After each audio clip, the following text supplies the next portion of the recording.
Bom dia, meus amores do nono ano. Aqui é a Brenda, professora de ciências, e nós vamos começar com mais uma aula, né? Nós estamos entrando para a quarta semana de aulas no guia, e eu quero que vocês prestem bastante atenção, porque nós vamos terminar o volume hoje, e a partir da nossa próxima aula a gente vai começar com ligação química, tá? Então vamos lá. Então, a gente fica aqui falando sobre atomística. Nós já falamos sobre atomística, falamos sobre os modelos atômicos, né? Falamos de íons, cátions, íons, ânions.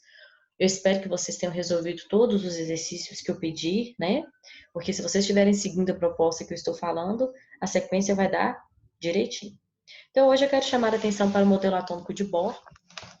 Eu deixei para poder explicar os níveis de energia com a videoaula, que eu acho que ficaria mais fácil da gente entender, tá? De vocês entenderem. E eu vou começar por ela.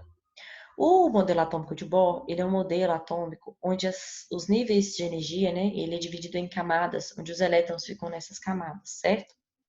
E essas camadas são as camadas K, L, M, N, O, P e Q. E cada camada, ela tem um número máximo de elétrons, ou seja, a camada K cabem até 2 elétrons, a camada 8 até 8, a camada L até 8 elétrons, a camada M até 18, a camada N 32, a camada O 32, a camada P 18 e a camada Q 2. Então, a gente consegue, pelo número atômico, né, fazer a distribuição desses elementos químicos por nível de energia, né, por camada. Então, vamos começar? Primeiramente, existem duas regras que eu quero que vocês prestem muita atenção. A regra 1 é que nunca, em uma distribuição eletrônica, pode terminar com 8 elétrons. E a outra regra é que a penúltima camada não pode passar de 18 elétrons. Nós vamos resolver, e à medida que a gente for resolvendo, vocês vão entender perfeitamente, tá? Então vamos lá. Vamos fazer a distribuição eletrônica do elemento Ca, elemento, né, cálcio, na tabela periódica. Seu número atômico é 20, tudo bem? Então vamos lá. Como que ele ficaria? Eu sei que na camada K cabem 2 elétrons, tudo bem? Então, se na camada K cabe 2 elétrons, então eu vou colocar 2 elétrons na camada K e vou passar para a camada L, porque eu tenho que distribuir mais elétrons. Na camada L, eu sei que cabem 8, então eu vou colocar 8. Opa, 2 mais 8, 10. Só que ainda está faltando mais 10, né? Eu posso colocar 10 na minha camada M? Não posso, por conta da primeira regra. Na minha última camada, o máximo de elétrons que eu posso colocar é só até 8. Então, quando a gente faz essa distribuição eletrônica em camadas, o cálcio vai ficar 2, 8, 8 e 2. Ou seja, não coloquei 10 aqui, porque não obedeceria à regra da distribuição eletrônica. Tudo bem? Vamos fazer mais um?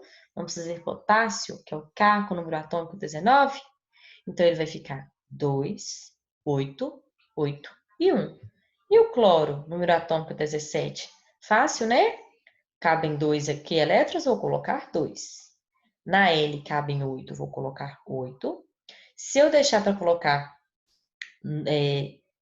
7 aqui, eu vou poder? Na minha camada M? Será que eu posso deixar 7?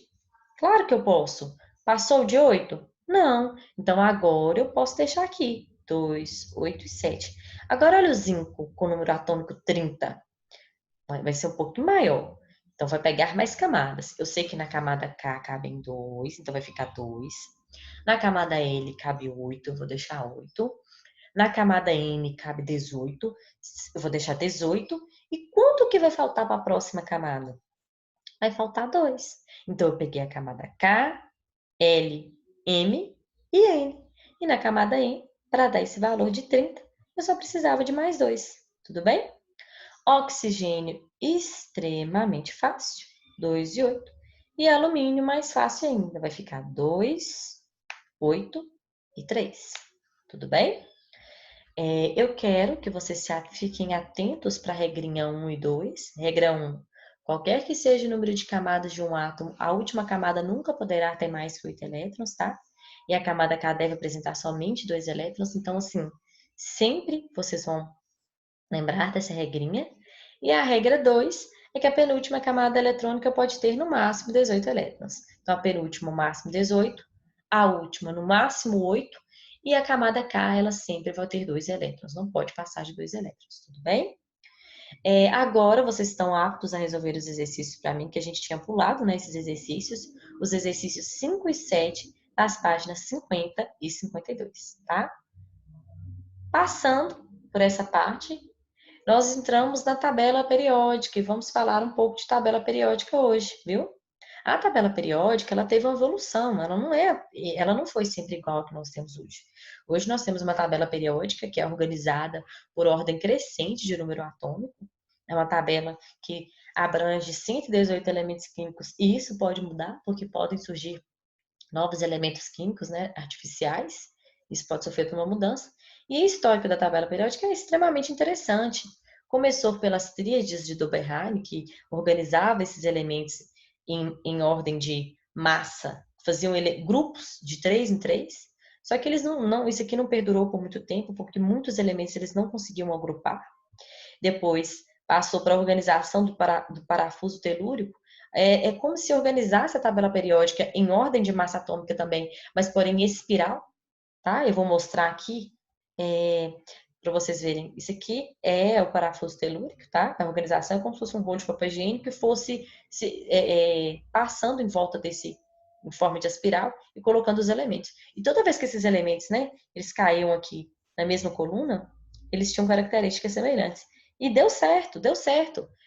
O parafuso telúrico agrupou vários elementos com características semelhantes, mas alguns elementos não batiam característica. O que vocês podem ver, ela aqui como 2D, aqui nós temos Li, Na e K. Se vocês forem na tabela periódica, vocês vão prestar atenção que esses elementos estão na mesma família. Então, apresentam características semelhantes. Mas é claro que isso deveria ser para todos os elementos, né? Não trabalhar só com alguns grupos de elementos. Então, por isso que foi necessário ir modificando essa tabela periódica. Um outro exemplo, um outro modelo foi chamado de Leis de Oitavas de Nilons. Super interessante. Olha como que ele organizou a tabela periódica também, massa.